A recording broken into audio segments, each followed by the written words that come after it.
Bonjour, aujourd'hui je vous retrouve pour explorer l'énergie d'un set de bâtons. Qu'est-ce qu'un set de bâtons?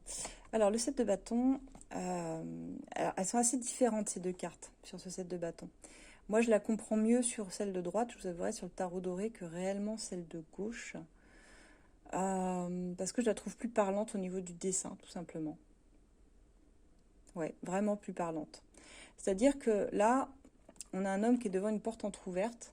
Euh, et il a l'air de vouloir se défendre, d'aller presque à l'affrontement, à la confrontation, mais c'est une affirmation de soi aussi, c'est une carte d'affirmation de soi, de qui on est, en fait. C'est une carte qui nous parle de maîtrise et de volonté. Euh, Comment je pourrais vous dire ça? C'est une carte qui vous demande de défendre vos actions, vos convictions, et de ne pas vous laisser intimider.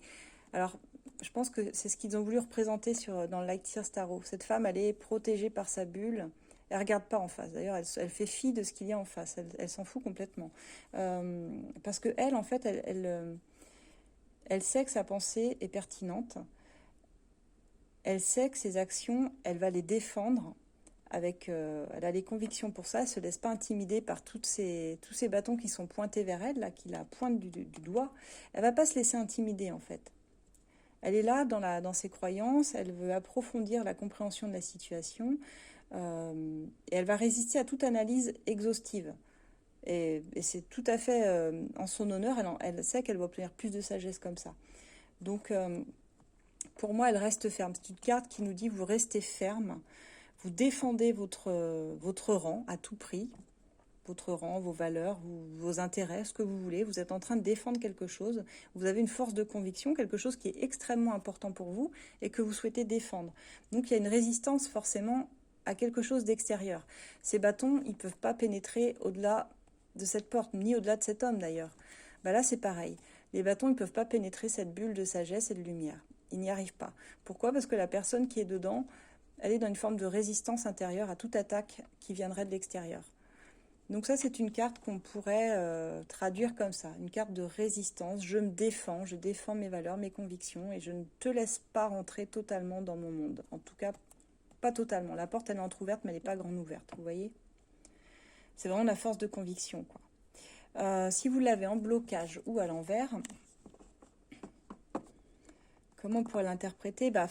Ce serait plutôt à l'inverse, je dirais que ce serait... vous êtes en train de vous obstiner, pour le coup, et que c'est un peu puéril. Et là, il faut en être conscient. Si votre attitude, c'est pas la bonne, si vous êtes en train de vous défendre d'un truc coûte que coûte, mais que très franchement, honnêtement, c'est pas du tout la bonne attitude, admettez-le, quoi, et ajustez un petit peu vos convictions de manière à ce qu'elles résistent aux analyses critiques qui arrivent vers vous, ou dont vous êtes la cible, en fait.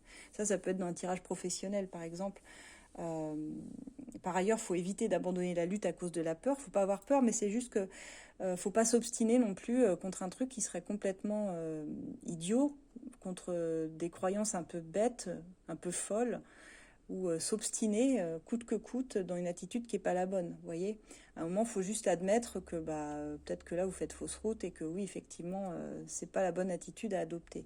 Donc, on vous demande comment dire, ouais, d'ajuster réellement vos convictions. Voilà ce que ça veut dire quand elle est comme ça. On va passer au 8.